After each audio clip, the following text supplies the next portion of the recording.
Olá, esse é o Lead Link. Sejam muito bem-vindos ao canal. Eu sou Bruno Meyer. E eu, Ana Paula Couto. Nós vamos falar hoje sobre inovação, esse tema incrível que é cada vez mais fundamental para as empresas, para os negócios, para a vida. E aqui a gente vai fazer o link entre inovação, mercado e você. E o programa de hoje a gente vai falar sobre empreendedorismo e inovação. E para falar sobre esses temas, a gente convidou gente que vive isso na prática.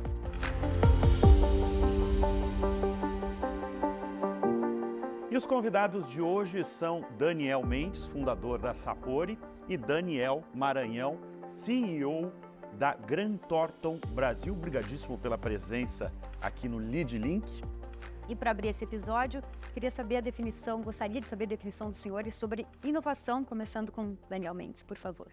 Bom, com relação à inovação, né, no nosso negócio a gente fez muito parte disso. E grande parte do nosso crescimento vem dessa questão da inovação. Antigamente era um diferencial, hoje é uma obrigação. Como a qualidade, né? Antigamente você tinha, nós temos boa qualidade. Hoje, se você não tiver qualidade, você não sobrevive. E a inovação ficou muito parecida. E a inovação acontece, são processos bastante, parece fácil, mas são bastante doloridos às vezes, porque inovação é coisa nova. Se você não tiver comprometido a alta cúpula da empresa, se não estiver dando força para a empresa, tiver sistemas que garantem isso, você acaba não tendo a oportunidade de fazer com que isso permeie na empresa. Então, inovação é uma coisa que nós perseguimos, e até está no slogan da nossa companhia, dizer fazendo diferente sempre. Para você fazer diferente sempre, você tem que inovar, né? E às vezes a inovação não é somente uma coisa grandiosa, né? Você tem iniciativas grandiosas, a gente fez coisas grandiosas nisso, mas não começa grandioso. Começa com a filosofia do compromisso de fazer além daquilo que o cliente pede. Como é que você vai fazer? Quais são os recursos que você tem? Porque você tem recursos, por exemplo, antigamente quando a gente começou, nós trabalhamos com alimentação, né? E nós então saímos para o mercado e começamos a fazer coisas que não eram feitas na época. Na época, estou te falando 30 anos atrás, o restaurante industrial era um restaurante onde você basicamente tinha que fazer comida. Então você tinha um restaurante que você ainda tinha aquela coisa de refeitório, chamava-se refeitório. Você tinha aquelas bandejonas, sabe, com divisões, era um horror aquilo. Você tinha aquilo e você tinha um ambiente que era para comer somente. Então quando a gente começa a dizer, ó, tem muito parte, aí tinha oportunidades de inovação muito simples, que era você decorar o restaurante, fazer um arranjo de mesa, né? Tirar aquela bandeja horrorosa, botar pratos, fazer com que a nutricionista que ficava lá dentro só fazendo cardápios fosse interagir com as pessoas. Então, assim, a partir disso, né, nós passamos por uma série de inovações necessárias, inclusive, para o mercado, né? Como nos Estados Unidos e na Europa, você tem uma cadeia de fornecedores que já te entregam produto pronto. Você pede um bife de 120 gramas, veio um bife de 120 gramas. Você pede um bife de 60 gramas, mas isso foi uma iniciativa que veio do próprio mercado. E no Brasil isso não existia. Quando entrou o McDonald's, começa essa entrada de padronização. Mas para chegar no nosso negócio demorava muito tempo. Então, indo para os Estados Unidos, eu digo, ó, quando já todo mundo estava copiando você decorar restaurante, você levar pesquisa que nós tínhamos como avaliar o usuário no dia, quando você acaba o mercado, você inova e o mercado copia atrás. Isso faz parte, é salutar. Até para você ser empurrado para fazer a próxima coisa. E aí todo mundo tinha a mesma solução. Aí eu digo assim, não, vamos ver o que acontece globalmente. Aí fui para os Estados Unidos e vi essa questão da cadeia. Aí tinha dois caminhos, ou dizer assim, é muito difícil, não vou fazer, ou vamos começar por aí. E a gente começou. E até hoje a gente tem os resultados disso. E a inovação é como se fosse algo que impregna, ou seja, faz parte da nossa vida. Então agora ela vai para a inteligência artificial, ela vai para outras coisas, mas ela começa com um ritmo na companhia que é tão importante quanto atender o cliente, quanto encantar o cliente, quanto dar resultado, quanto você ter as questões todas de compliance. Inovação hoje, se você não tiver inovação nas companhias, você acaba ficando parado. E não existe ficar parado, né? Se você está parado, você cai. Daniel Maranhão, sua definição de inovação. Inovação é sair do óbvio sempre? É melhorar uma ideia? Sim, inovação, como o Daniel comentou bem aqui, é um processo que tem que estar terminado na organização como um todo, né? E do meu lado, como sou uma empresa de consultoria, um pouquinho de auditoria, a gente trabalha do nosso lado interno como inovação, que tem que ser inovador também, tanto para os nossos negócios como para cliente, e também do lado do cliente em si, vendo o que ele está fazendo e às vezes participando um pouquinho do processo de inovação. Falando um pouquinho do lado dos clientes, a gente vê que a inovação, e isso é histórico, sempre ocorreu inovação, o mundo evolui com inovação. E de certo tempo para cá, a inovação começou a ser melhor estruturada, ter um processo muito mais definido para que as coisas aconteçam de uma forma mais padronizada e se busque mais eficiência. Então, mas a inovação por todo, para existir, ela tem que buscar eficiência, tem que buscar redução de custo e tem que se pagar, né? A gente ouve muitos empresários que nas suas empresas investiram muito em inovação e, ao final, não chegou a falar assim, a obter resultado. Então, a inovação ela precisa ser estruturada, com um processo bem definido e aonde possível, tentar inovar em conjunto com outras empresas, né? Você otimiza custos, né? E às vezes o objetivo da inovação para os dois, mesmo sendo concorrentes, é o mesmo, você pode compartilhar custos. Mas a inovação ela é essencial, é necessária, né? E sempre com viés de busca de eficiência e redução de custos. Do nosso lado, falando um pouquinho do que é do nosso negócio, a inovação nossa está muito por trás da tecnologia, né? Que a inovação, de novo, ela vem por processos, ela vem por uma nova tecnologia, né? O nosso caso é tecnologia, porque a gente trabalha hoje num mundo totalmente digitalizado, cada vez mais digitalizado, nós procuramos e temos que fazer o nosso trabalho com base em eficiência, porque o mundo ele tem cada vez mais buscando uma redução de custos, né? Processos mais ágeis, e para nós se nós conseguirmos fazer os nossos trabalhos com inovação e em tecnologia, a gente vai ganhar muita eficiência. Então, para nós, a gente ganha em termos de redução de custos e para o cliente um preço talvez mais competitivo, né? Essa inovação a gente trabalha de forma global, né? O que a gente procura é fazer um compartilhamento. Então, dos 149 países onde nós estamos com a Grant Thornton, cada país que busca ou identificou uma inovação para o nosso negócio que é comum globalmente, nós colocamos dentro de uma plataforma, que nós chamamos de plataforma de inovação, e todos têm acesso, né? Então, é essa forma que eu digo um pouco de compartilhamento. Apesar de os Estados Unidos estar pensando em inovação, aqui eu estou pensando em inovação, ou na Austrália em inovação, mas todo mundo tende a compartilhar e fazer sharing para que todo mundo se ganhe e leve para o cliente esse benefício, né? Então, mas inovação tem que estar na cabeça de todo mundo, mas eu diria, se a empresa conseguir organizar de uma forma estruturada como buscar inovação, como discutir dentro de um grupo de inovação, eu acho que ter o benefício e a rapidez é muito maior. Deixa eu aproveitar o Daniel Maranhão, porque a Grant Thornton está em 149 países. Sim.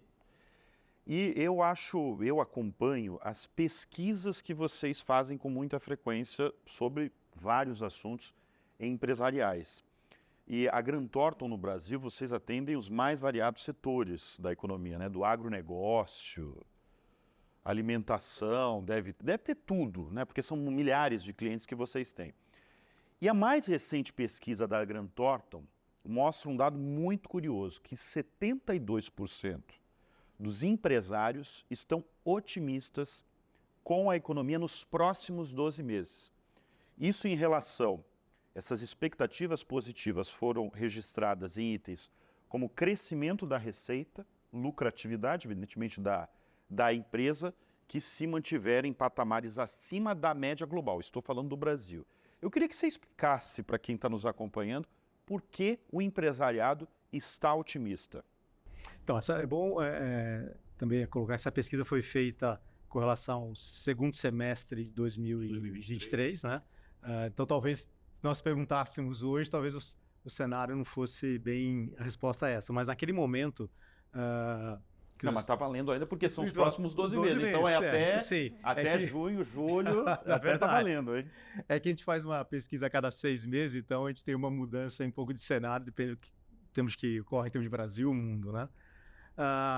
Em termos do Brasil, pensando especificamente, essa pesquisa ela trouxe em termos de resposta, que há um otimismo, né? Em termos de uma expectativa, principalmente em termos de redução de taxa de juros, né? Isso em termos vai impactar principalmente os empresários na possibilidade de fazer captações com uma taxa de juros menor. Isso pode retomar a questão dos investimentos, né? Pode retomar a questão de mercado de capitais, que começou agora novamente a ser discutido e apresentado com potenciais IPOs que vão ser feitos. Isso só vai acontecer se tiver uma redução de taxa de juros e uma estabilidade econômica que consiga atrair investimentos para o país, né? Outro ponto importante é, com certeza, a questão, eu acho que dos investimentos estrangeiros que ocorreram em 2023 no Brasil. O volume foi alto, né? No momento da pesquisa, continuar uma tendência de alta. Então, vindo também investimentos estrangeiros diretos para o país, se torna a economia muito mais ativa, né? Também é um segundo ponto. Outro ponto também importante era a questão da própria expectativa em termos da exportação ela continuar bem forte, movimentada principalmente aí por a parte de agro e minérios, né? Então, esses fatores que, no nosso ver, é que os empresários estavam otimistas naquele momento em termos de próximos 12 meses, se continuasse naquela estabilidade, visão econômica e até um pouco do PIB, né? Que se queira ou não queira, ele foi melhor do que estava se prevendo, né? Você falou de IPO, né, que tem grande expectativa. Vou fazer uma pergunta para o Daniel Mendes. A Sapori vai fazer o IPO? Olha, não depende muito da gente somente, mas nós estamos nos preparando para isso há algum tempo já, né? Inclusive, a gente vem fazendo isso há algum tempo já, e a ideia é esperar uma janela e tentar estar apto para ela. Então, um dos nossos sonhos é fazer o IPO. Não tem o prazo ainda, esse ano, tudo está dependendo de... Depende muito do mercado, não só depende só da gente. O que eu posso dizer é que internamente nós temos processos já que garantem isso, temos história que garante isso, temos um fundo que está junto conosco, que é o fundo Eikon, que entrou o ano passado com 20% do capital. Mas vão todos os... Né, está preparando, a companhia já tem os indicadores trimestralmente, já faz práticas do mercado aberto, mesmo sendo uma companhia fechada. Nossos números são transparentes, nós temos todas as condições, temos trabalhos de ESG, nós temos trabalhos de compliance, nós temos trabalho de auditoria, nós temos condições hoje de garantir os números que apresentamos. Então, isso vem sendo uma constante há algum tempo já, desde o ano 2005, com a entrada do BNDES na companhia, que fez, né, justamente era um objetivo já antigo. Mas como não depende só de nós, depende do mercado, a gente tem que esperar a janela abrir, né? Daniel, falando da sua experiência e da trajetória da Sapori, como transformar inovação em negócio? E aí a gente gostaria que você contasse um pouco da sua história, que já sabemos é fascinante. Obrigado. Olha, eu estava te dizendo que falar de inovação é bonito, mas colocá-la em prática é muito complexo. Tá? Mesmo você tendo toda a questão a favor, mesmo às vezes tendo o óbvio, porque ele acontece muitas vezes com uma cirurgia plástica. Quem vai fazer uma cirurgia plástica faz para ficar mais bonito. Mas o que acontece no começo? Fica um monstro. Então, se você não tiver possibilidades, se você não for resiliente, se você não tentar uma inovação de fato, e não só uma melhoria de processo, porque tem inovação, existe tudo aquilo que você não tem e criar novo é uma inovação. Qual que é a característica fundamental para um cara inovador? Aquela característica essencial? Olha, ele tem que ter tem que confiar muito, tem que ser alguém que persista, tem que ser alguém que esteja comprometido de fato e alguém que goste de trabalhar. Porque se não dedicar esforço naquilo, não acontece só porque tem lógica, tudo funciona, mas se você não se empenhar naquilo, não buscar tecnologia, não buscar parcerias, muitas das inovações que nós fizemos vêm com empresas de consultorias internacionais que nos ajudam a fazer assim como a Thornton. A Ticani fez várias coisas para nós. Então, a gente tem várias outras que fizeram e trouxeram para nós metodologias usadas, por exemplo, nas montadoras. Os nossos restaurantes, antigamente, nós cortávamos, nós limpávamos, nós fazíamos o pão, nós fazíamos tudo lá dentro. Não faz sentido. Depois que tem 1.300 restaurantes, imagina ter um padeiro em cada um, ter um confeiteiro em cada um. Então, aí que a inovação você tem que ter comprometimento financeiro, tem que estar pronto para ter problemas, porque não é fácil, senão então, assim, tem que ser alguém que tem que ter isso e tem que ser um grande idealizador e tem que contagiar as pessoas. Não adianta, um sonho de um só não funciona. Então, eu posso dizer que tem várias coisas na empresa onde faziam lógica e demoraram muito mais tempo para acontecer do que poderia ter sido. Mas é que é o convencimento do todo para que aquilo vire realidade. Maranhão, quais são os principais desafios para empreender no Brasil? A gente sabe que burocracia é um deles e é um desafio importante. E por que o Brasil não consegue reduzir, infelizmente, a taxa de mortalidade das empresas, principalmente nos primeiros anos? Eu diria que, com relação à taxa de mortalidade, é questão de experiência. Acho que ser empreendedor acho que é bom, bonito, mas primeiro tem que ter resiliência, mas tem que ter capital, né? Então, e muitas das vezes, muitas vezes não, o que ocorre, na verdade, no Brasil e talvez no parte do mundo os empreendedores são focados em negócio e conhecem muitas vezes do negócio mesmo, né? Mas se esquecem da parte, muitas vezes, tributária, toda a parte burocrática, legislação, né? E se acaba se atrapalhando, né? E principalmente a parte de estrutura financeira, capital, né? Então, o inovar, primeiro, leva tempo, dois, exige recurso. E, às vezes não, muitas das vezes, o recurso não é pequeno para o negócio. Então, acho que essa falta de experiência, talvez, ou de preparo para montar uma empresa, conseguir tocá-la e ter capital para isso, acho que leva a uma mortalidade muito alta das empresas nos seus primeiros anos de vida, né? Porque eu vejo muitas empresas que iniciaram e o que ocorreu foi, de fato, falta de gestão, né? E quando fala gestão, é questão de marketing, é questão de venda, estrutura de pessoas para acessar. Então, precisa ter uma estrutura, vamos falar assim, capital para bancar toda essa estrutura até chegar num ponto de equilíbrio no negócio e consiga ele evoluir, ter vendas suficiente, geração de caixa suficiente para poder bancar negócio e gerar resultado para os acionistas, né? Então, para mim, é esse um pouquinho do ponto por que as empresas acabam tendo uma taxa de mortalidade alta, tá? O Brasil, eu diria que tem aumentado cada vez mais falar assim, a vontade de empreender. Você vê nos jovens querendo, de fato, empreender. Mas eu diria que, novamente, empreender tem que ter o sonho, tem que tentar empreender, mas com um suporte e conhecimento por trás que assessore esse negócio a alavancar de fato, né? Não pode ser meramente uma ideia, né? Para se colocar uma ideia, colocar uma ideia no papel e ter estrutura para tudo isso. E pessoas, se possível, pessoas experientes que consigam aconselhar como conduzir e estruturar um negócio. E esse interesse, porque realmente é uma realidade, esse interesse crescente em empreender, você vê pelos jovens. Se você pegar 10 anos atrás, 10, 20, 30 anos atrás, as pessoas, você falava com muita gente, as pessoas sonhavam com concurso público. E fazer concurso público e você ter uma vida estável e se aposentar como servidor. A realidade é muito diferente hoje. As pessoas, é isso que você está falando.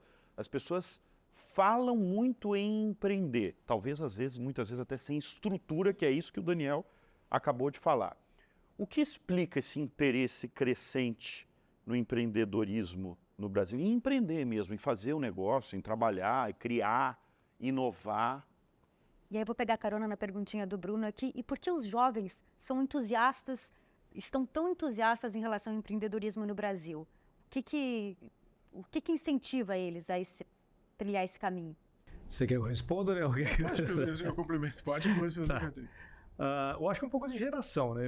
Aqui eu estou um pouco da percepção, um pouco a gente conversa com os jovens, acho que é uma questão de geração, que aquela geração que se tinha no passado, que as pessoas preferiam estar num emprego e ficar até por muito tempo, se aposentar, né? Não tem só o concurso público, né? As pessoas sonhavam entrar numa empresa e ficar até se aposentar. Né? E fazendo uma correlação paralela com um pouco o Japão, essa cultura ainda ela é válida no Japão, né? No Japão? Ainda tive lá, posso falar recentemente em outubro lá numa reunião global da Grant Thornton e conversando com as pessoas japonesas, eles mencionaram de fato essa cultura de ficar no emprego, ainda ela é parte enraizada da cultura japonesa, né? E no Brasil eu vejo que de fato eu diria que os jovens não estão talvez com essa mentalidade, talvez o que os pais fizeram, querer fazer o mesmo que os pais. Então, e aí acho que é muita questão também de mídia, de ver notícias, oportunidade, né? Você vê a questão de fintechs, de empresas globais fazendo inovação. Então isso desperta o desejo, curiosidade e o aspecto financeiro também de se tornar um grande empreendedor e ganhar dinheiro. Acho que tudo isso é um motivador. Agora, tem empreendedores muito bons no Brasil, né? Eu acho que... E por outro lado, tem que eu vejo aí do lado filantrópico também, que muitas empresas ajudam, e a gente vê nessa ajuda que eles dão, muitas pessoas têm muitas boas ideias. O que falta, de fato, era esse apoio, recurso e oportunidade para desenvolver alguma coisa, algum negócio, né? Mas hoje eu acho que essa cultura já está arraigada nos jovens aqui no Brasil e é uma tendência. Eu acho que não consigo ver ainda a médio e longo prazo essa mudança dos jovens não quererem empreender. Eu diria o seguinte, o Brasil é um país de oportunidades. Você tem classes sociais, você é fácil no Brasil, ou é mais fácil que em outros lugares, você escalar, né? A prova disso eu sou filho de cabeleireira com garçom. Nada contra, mas a possibilidade que eu tive no Brasil, quem sabe no Uruguai, onde eu nasci, não teria. Por uma questão de mercado, né? Por uma questão de limitações. O Brasil tem uma escala muito fácil, assim, não muito fácil, mas é mais fácil você conquistar isso no Brasil. E nós temos exemplos no Brasil hoje que o dinheiro mudou de mão, né? Você tem os blogueiros ganhando uma coisa em transformação tão grande, quer dizer, então há oportunidades que estão fazendo com que o jovem olhe para aquilo e diga assim, opa, o que é isso? Né? Ao mesmo tempo, é muito desafiador, porque hoje muitos jovens querem ser presidente, querem ser diretores, sem há condições para isso. Então, há um problema sério em relação a isso, porque você tem, de um lado, uma motivação para isso acontecer e de outra falta de preparo para isso acontecer, porque tem que ter estrutura, tem que ter algumas coisas. Claro que você tem os da mídia, das coisas assim, que você tem casos aí que de dia para noite começa a ganhar milhões, começa a fazer filmezinho, e que é ótimo também, é uma oportunidade, mas existem tantas outras, né? Em tantos segmentos. Agora, o Brasil te permite, pela sua grandeza, pela sua estrutura, o Brasil é empreendedor há muitos anos. Aqui no Brasil, você tem a questão de empreendedor há muitos anos, diferente de outros lugares. Estados Unidos, Brasil, as pessoas já nascem querendo ser dono do seu próprio negócio. Você tem muito isso forte. Claro que no decorrer das coisas você entende que ser executivo quanto... Você não precisa ser... Para ser empreendedor, não necessariamente você tem que ter uma empresa, você pode ser um executivo empreendedor, um gestor empreendedor. Então, assim, é como você entende aquilo, como você empreende naquilo e faz aquilo crescer. Então, assim, essa é uma questão típica do Brasil de dar condições para isso. Não só pelo tamanho, não só pelas regiões, mas pela própria pujança que o Brasil tem e as oportunidades que tem. Você entra na infraestrutura no Brasil, você não consegue medir o quanto... Eu trabalho agora não só com alimentação, nós estamos na infraestrutura, em facilities. A gente não consegue medir o tamanho do mercado de infraestrutura, de tão grande que é. Mas como é que você atua nessa infraestrutura? O nosso negócio começou com alimentação. Com alimentação. Só que hoje a gente faz serviço de manutenção, a gente faz limpeza, a gente faz jardinagem, a gente faz portaria, a gente faz questões... Dentro do setor de alimentação? Não. Você faz em qualquer... Não, tem uma outra empresa de facilities. Você tem Acabamos uma de outra adquirir uma empresa de facilities. O nosso crescimento vem muito por exemplo, facilities, porque o cliente é o mesmo. Então, a gente tem hoje uma facilidade, a gente vive dentro do cliente, então... A gente tem vários clientes hoje que começou com alimentação, a gente faz limpeza, faz jardinagem, faz portaria, faz recepção, faz questões mais técnicas, como o cuidado com energia elétrica, enfim, toda a parte de facilities. Daniel Mendes, você já... O Daniel ele vai surpreendendo, né? Porque eu não sabia, não lembrava pelo menos do facilities aí. Agora, você tem uma outra novidade que se chama... inteligência artificial, que eu acho que foi o tema de 2023, o mundo inteiro falando de inteligência artificial e você não ficou atrás, você tem uma grande novidade para nos contar sobre inteligência artificial, não tem? Olha, a gente é muito recente ainda, né? Mas nós temos hoje, quando você vê a complexidade do trabalho, né? Você tem 1.300 restaurantes, você tem questionamentos dos 1.300 restaurantes, você tem uma sede local e uma sede matriz que fica aqui em Campinas, que é a Sapori. Então, imagina, você tem lideranças lá que administram restaurantes, alguns com 1.000 empregados, outros com 30, outros com 10. Então, você tem uma capilaridade muito grande conforme o cliente que você atende. E você, sobretudo, tem dados de muitos restaurantes sobre gosto das pessoas, nos mais variados regiões. Como combinação de cardápios. Você tem cardápios, por exemplo, que no Rio Grande do Sul fazem sucesso, e se você der aqui, o pessoal para. Por exemplo, você come no Rio Grande do Sul uma língua com ervilha e um purê de batata, e é maravilhoso. Nós temos a apresentadora aqui, é gaúcha, tá? Então, você sabe. Às quintas-feiras era o cardápio na minha casa. Então, mas você chega, se eu vou fazer esse cardápio aqui em São Paulo, o pessoal para de comer. Eu tive uma grande oportunidade, meu filho, ele entrou na empresa agora e foi para a área de tecnologia, né? E ele já viu oportunidades, como por exemplo essa questão, e fui surpreendido com as soluções que estão sendo pensadas junto com o pessoal de TI, de fazer coisas que são comuns. Você tem hoje toda a inteligência arquivada num lugar onde você faz perguntas e te responde sem você ter que ligar. Porque às vezes quando você responde, como é que eu boto um EPI, como é que eu contrato, como é que eu dou treinamento tal, como é que eu faço a combinação de cores no cardápio, como é que eu faço um cardápio a um custo adequado para este padrão, e por aí vai. E todas essas informações existem na empresa, só que são repetidas várias vezes para a mesma pessoa. Não faz sentido. A empresa não conseguia fazer, não só a sua empresa, mas todas as empresas tinham os dados dos clientes, fornecedores e tal, mas não sabia usar direito esse dado, é isso? Não chegava na ponta. Não chegava na ponta. Então ficava muito, como você tem muitas escalas, né? Você tem a diretoria, você tem a supervisão, você tem até chegar no mais importante, que é onde está o cliente. Então muitas vezes ela precisava de respostas e só tinha a resposta que ela tinha. Quando você tem a questão da inteligência, ela te dá várias soluções. Então você vai depurando isso e você vai tendo não só a tua ideia, como outras ideias que já deram certo. Então a tomada de decisão fica muito mais rápido. Você consegue dar respostas melhores, você consegue ter experiências passadas, né? E agilidade.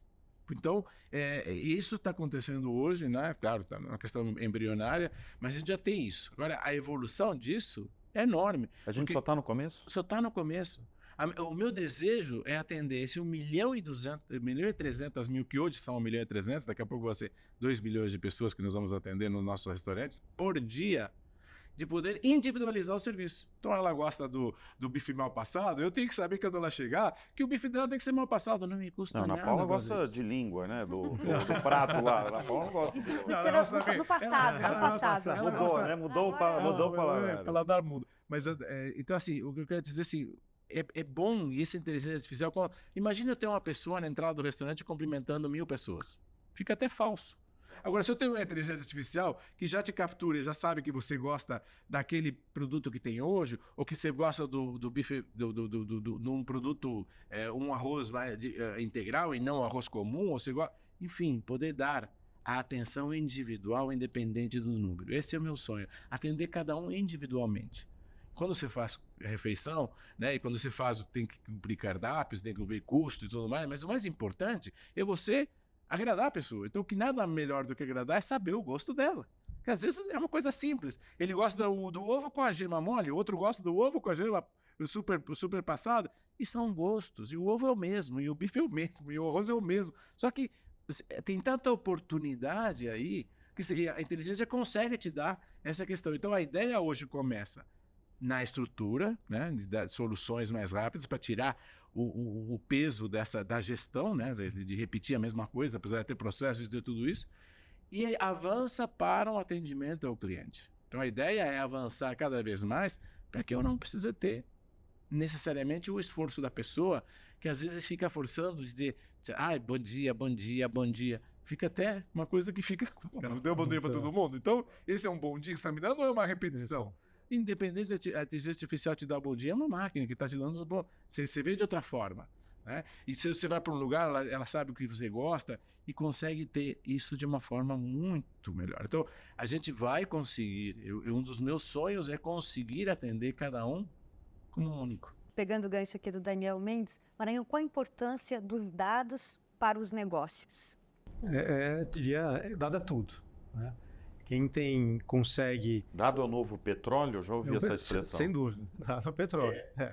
Porque com dados você vai partir para a inteligência artificial. Inteligência artificial, eu diria que é matemática, né? Programação, e vai se programando, você vai criando aí uma inteligência por trás, né? Então, e sem dados, você não constrói inteligência artificial, você não consegue... se você não consegue extrair corretamente o dado, estruturar o dado corretamente para depois tomar uma decisão, a empresa ela pode navegar por percepção e não com dado concreto para se tomar uma decisão. Então, eu diria que isso já não é tão, novidade, mas para as grandes corporações, mas eu diria que as médias empresas do Brasil, e até grandes empresas familiares, ainda precisam entender que o dado ele é parte do negócio e precisa ser trabalhado para que se tome a melhor decisão. Então, essa questão de governança e gestão no Brasil ainda estou no Brasil porque nós estamos aqui, né? Mas ele precisa ainda ser incorporado melhor dentro das empresas no Brasil, principalmente as empresas médias ou familiares, né? Mas se trabalhar dado de uma forma, eu falo assim, estruturada, o benefício para as empresas em termos de tomada de decisão mais assertiva é muito maior, não tenha dúvida. Ô Maranhão, você tem contato diário aí com as maiores lideranças do país, porque a Grant Thornton é uma empresa de auditoria e de consultoria, e vocês atendem, como eu já falei aqui, os mais variados setores. Qual que é hoje a maior preocupação e a maior demanda do empresário brasileiro? Eu diria que você tem alguns aspectos. Você tem um aspecto que é regulatório, que ele tem que cumprir, não tem muito que, né, Daniel, fazer, sei que... mas tem um aspecto regulatório que ele é benéfico do ponto de vista para o país, que tem algumas obrigações que tem a atender, e isso tem que ser auditado. Tem para o lado do investidor também, que tendo regulamentação e se tem obrigação de ser auditado, ele vai ter um certo conforto maior em termos de investir em determinadas companhias. E você tem, do outro lado, um ponto que não é regulatório, mas que é uma necessidade. Eu diria que a questão de tecnologia é prioridade, né? E, de novo, tecnologia, eu diria que cibersegurança, acho que inteligência artificial num ponto e outra cibersegurança, está no top da lista de cibersegurança. Cibersegurança, a gente comenta com as empresas, a gente está falando, não é se você vai ser atacado, é quando você será atacado. Né?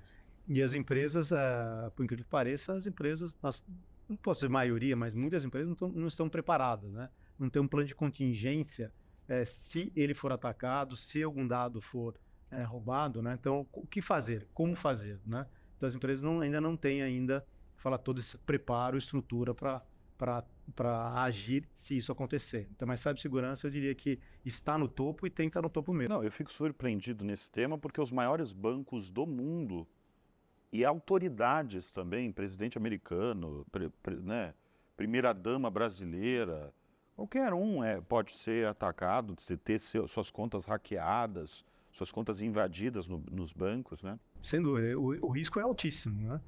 E você tem, em termos de solicitação de sequestros, né, em termos de valores para devolver ou não o dado, ou não divulgar o dado, é gigantesco, né?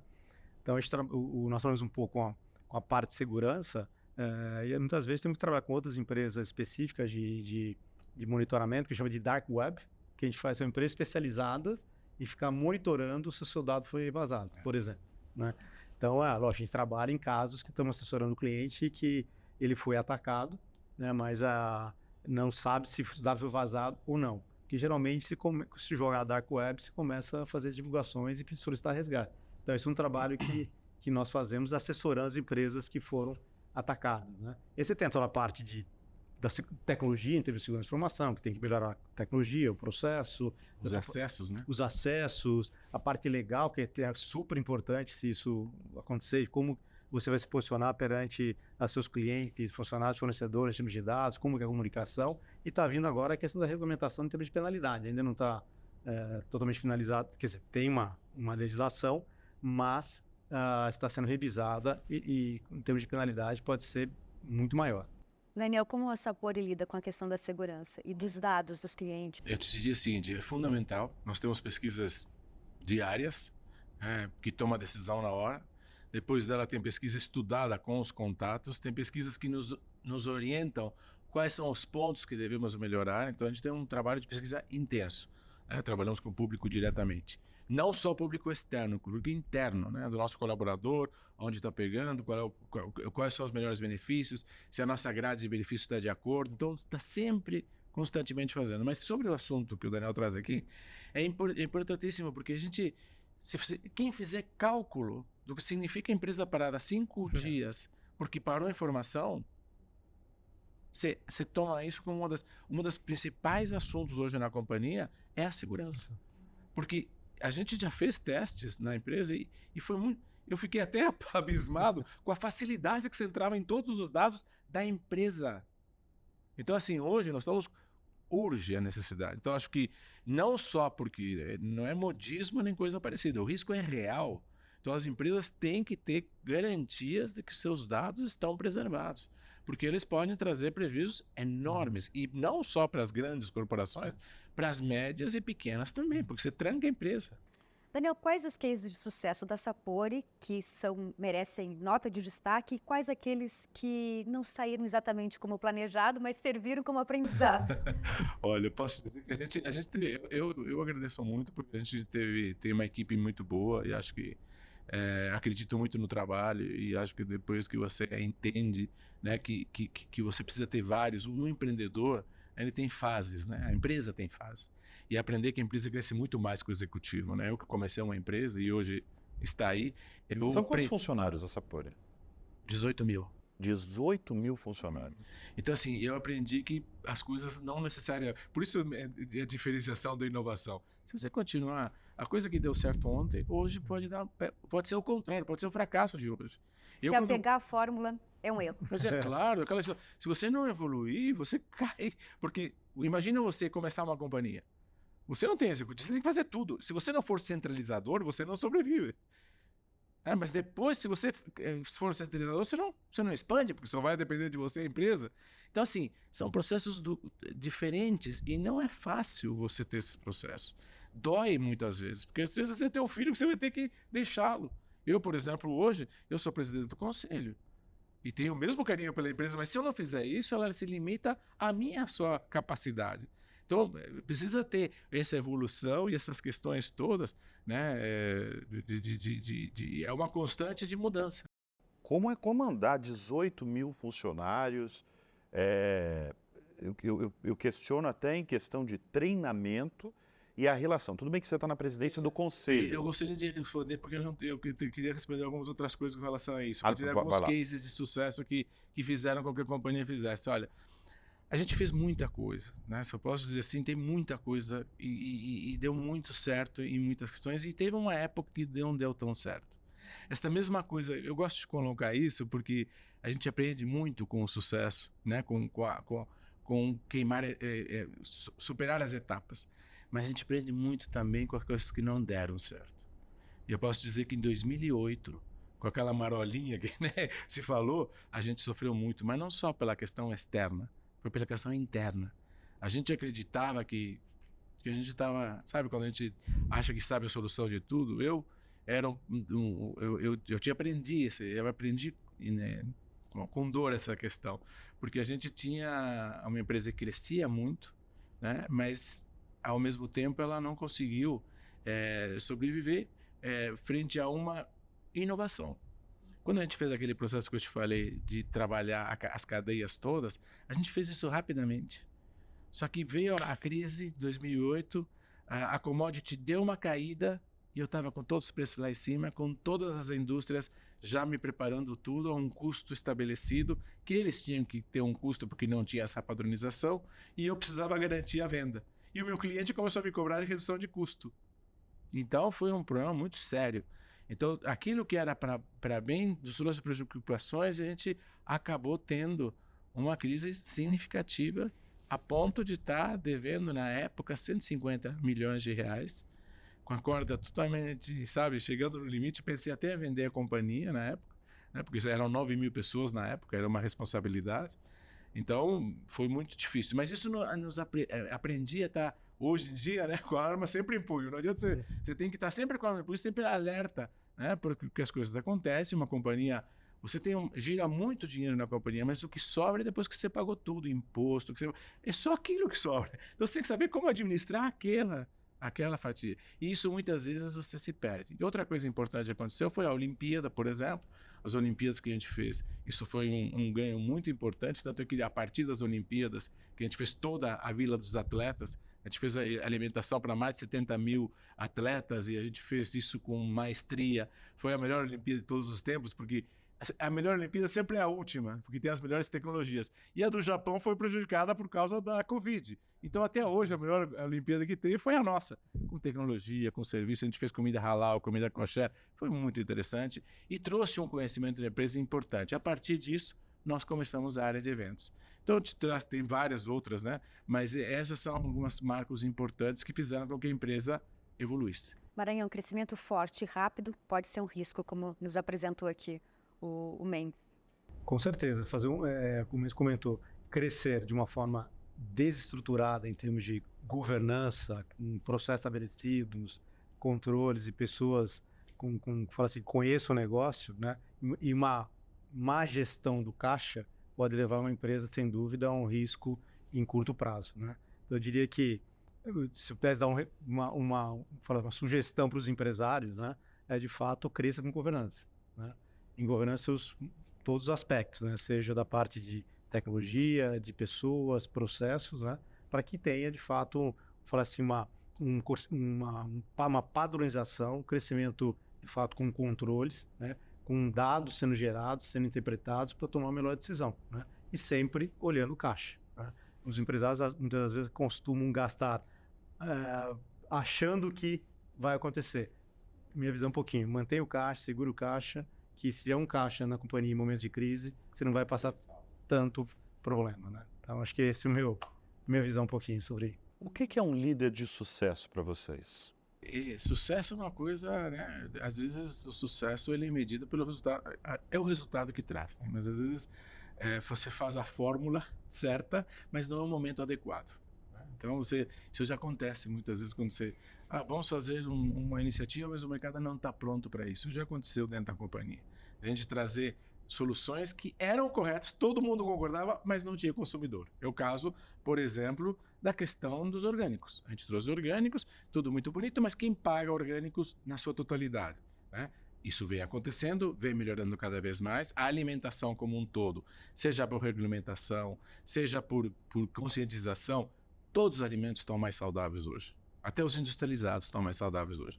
Mas isso é uma questão de que você tem que ter público para isso, e o público tem condições, e você tem que ter uma estrutura que te faça ter um preço condizente para isso. Então, não muitas vezes a solução, por melhor que seja e ser correta, vai dar certo ou não vai dar certo.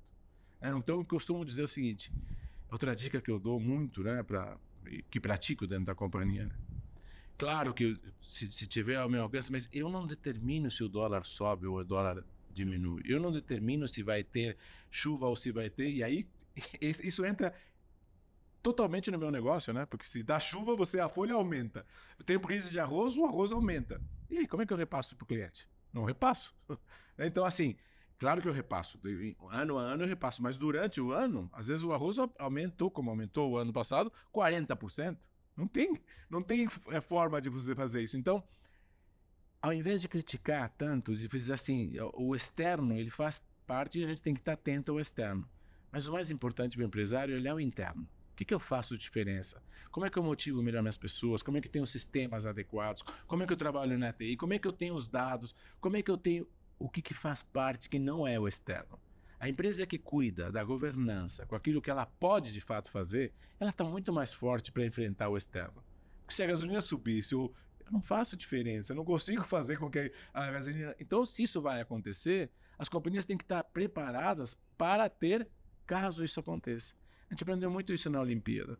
Vocês sabiam que a Olimpíada é o segundo maior desafio que existe em termos de eventos. O maior deles é preparar uma guerra. O segundo é preparar uma Olimpíada. Então, o que a gente aprendeu, QG de inteligência, QG de crise, foi fundamental. A gente aprendeu muito com isso. Tanto é que quando teve a greve dos caminhões, lembram? A gente tem todo um processo de fazer as coisas, de como você pede, de que não se quer a rastreabilidade, de como chega. Mas não tinha transporte. O que a gente fez? Aprendeu. Mandou dinheiro para muitas pessoas e era notícia nossa pegando o namorado, pegando o marido, buscando coisa. E não deixamos nenhum restaurante sem abastecimento. Nenhum restaurante sem abastecimento. Então, assim, você tem que ter padrões, você tem que ter coisas, mas tem que saber na hora da crise como você enfrentar. Então, essa é uma dica. Cuide daquilo que você tem condições para cuidar. E olhe para o externo, mas não fica seguindo, porque a carga tributária... Claro que é um problema, mas apesar disso, como é que você vai fazer, né? Maranhão, na Grant Thornton, que experiências você destacaria como mais marcantes no âmbito da inovação nos últimos anos? Foi entender que nós conseguimos fazer sozinho. Nós temos que trabalhar em parceria, né? Então, qual seja ela, como comentei, seja com outros países, né, que é da Grant Thornton, eles estão, ou seja com parceiros locais, né? Então, acho que entender o que está acontecendo em termos de mercado e inovação, que impacta no negócio, e procurar parceiros com muito mais especialidades ou que possam agregar para nós, acho que foi uma lição do ponto de vista de como trabalhar com inovação. Querer fazer tudo sozinho, quase possível, né? Então, para nós, essa questão de trabalhar com parceiros e ouvir e entender o que está acontecendo no mercado e tentar aplicar o nosso negócio, acho que é um pouco do que nós fizemos um pouco de bom aqui ao longo desses anos. Muito bem. Recebemos nossos convidados hoje, Daniel Mendes, fundador da Sapori, e Daniel Maranhão, presidente, aí o CEO da Grant Thornton Brasil. Eu que agradeço o convite aí e parabéns pela iniciativa de vocês. Obrigado pela oportunidade. E a gente fica por aqui. Agradecemos a Casa Lide por nos receber e também A Inove Banco, que está nos apoiando no Lead Link. até a próxima. Até!